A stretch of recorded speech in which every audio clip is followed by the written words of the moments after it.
hay chen a cha do mi chu kum no te pol kum thei nga sin kum som thum kalak CNA pi hatruan sungtel kan ma phla mi pi rong lu tu pol kan ni kum som thum kum nga kim chin long in kan rak thei mi stika nan ni mino te pol chen nan thei nga lo men ding nan tem nga lo ruangi le nan thei lo ruanga raktel nga chu nan chikau kan thei thiam kau asinan tui kan aw sok re ro mi pol hi thu phan asilovi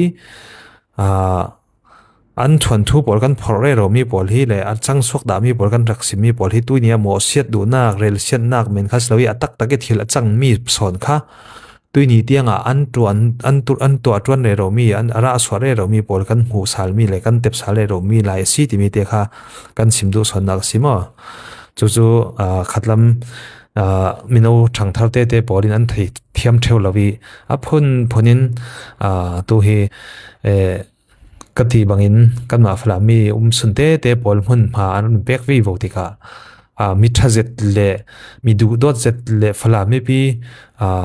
ngai sang zeti du dot zet vekin an lang sal chem chaw vekina rung lang tika mino pol khan phur nga cho chule mino tampi abum sen nga an bum lem nga tika himite te hi kan thenga lo ronga si nan thenga lo rongi nga khan kan mo phurnak chu kan nei lo jianga tere ral thang do ding in tapo kha mun phata rem chan na kanun nak thapin hanan tron mi pol ha upan na kanun lo pe ka sinan tui sun tu ni tiang kan aw mi tu simbangin CNA bi an tron mi le an ra swami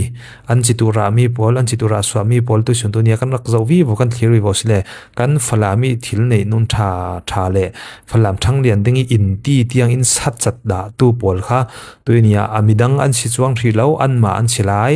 akel te an silai an tron dan khal kha dang lam nak shilo tlawang in atil angan athleng olo vekin tuinia athleng ornak shilo